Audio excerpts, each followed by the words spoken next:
For mig er landskabet sådan en slags vindue ud mod verden. Når jeg ser et landskab, så har jeg en bestemt opfattelse af det, ligesom jeg kigger ud af et vindue. Modsat det, når det bliver til et kunstværk eller et billede for mig, altså jeg har stået og arbejdet med et eller andet, så bliver det måske mere et spejl.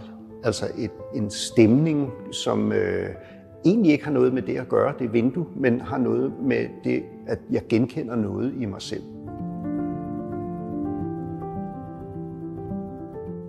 Ja, udstillingen hedder Landmarks. Den handler ganske enkelt om en række landskaber, hvor man måske altid opsøger nogle ting, hvor det er genkendeligt, og nogle ting, der spejler noget i en. Altså at man måske foretrækker en gammel mølle i stedet for en ny mølle.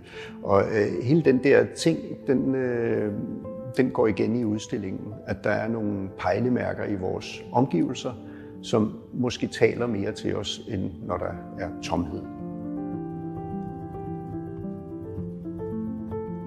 Jeg ville gerne skabe en udstilling, der handlede om landskabet på en lidt udvidet måde, så man havde de der pejlepunkter, men måske også samtidig, når man ikke har nogen pejlepunkter. Altså man har himmelrummet, eller man har et stort tomt øde, som jo aldrig er rigtig øde. Nogen genkender måske noget inde i det alligevel, ikke? Så nogen kan måske opdage nogle subtile pejlepunkter, en bakke langt væk, hvor man kan se, det er en bestemt bakke, man har kendskab til. Så det er ligesom ideen med det, de der landmarks. Vi har forsøgt at lave en udstilling, hvor det enkelte billede får sit eget rum. Men der er jo stor forskel på at se et pink kunstværk og så et helt mørkt kunstværk, der måske er helt brunt. Og det er fordi mediet, altså fotografi, det handler også om tid. Så der er nogle billeder, der har taget lang tid at lave, også i optagelsen for eksempel. Og der er nogle ting, der har taget lang tid i efterbearbejdelsen. Nogle af de billeder, der ligesom måske forestiller himmelrummet eller noget, de har bare deres egen tid i sig. Med de nyere billeder, som er de mørke billeder, der har jeg gjort det, at jeg har taget grundklangen, altså det sort-hvide billede, og så har jeg selv farvelagt det. Altså, og det vil sige, at jeg prøver hele tiden at komme tættere på, altså at gøre det mere nærværende og mere følelsesmæssigt, det jeg laver.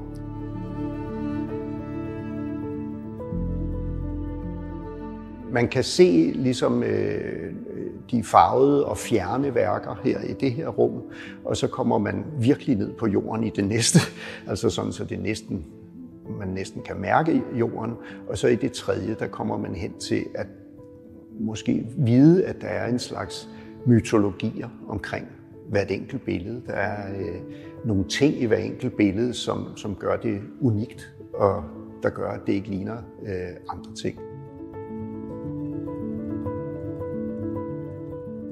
Det jeg godt kan lide tanken om, når det gælder mig selv, det jeg selv tager med herfra for eksempel, det er jo meget ofte oplevelser af noget.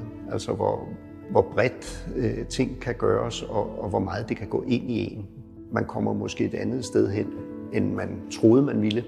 Man tillader sig selv måske at stå lang tid foran en bunke sne og opdage, at det er jo noget, der er om vinteren. Altså det tænker jeg ikke engang over selv, men den der oplevelse af snebunken, den kan være rigelig for mig. Jeg tænker, at man tager noget landskab med sig, som man ikke har set før.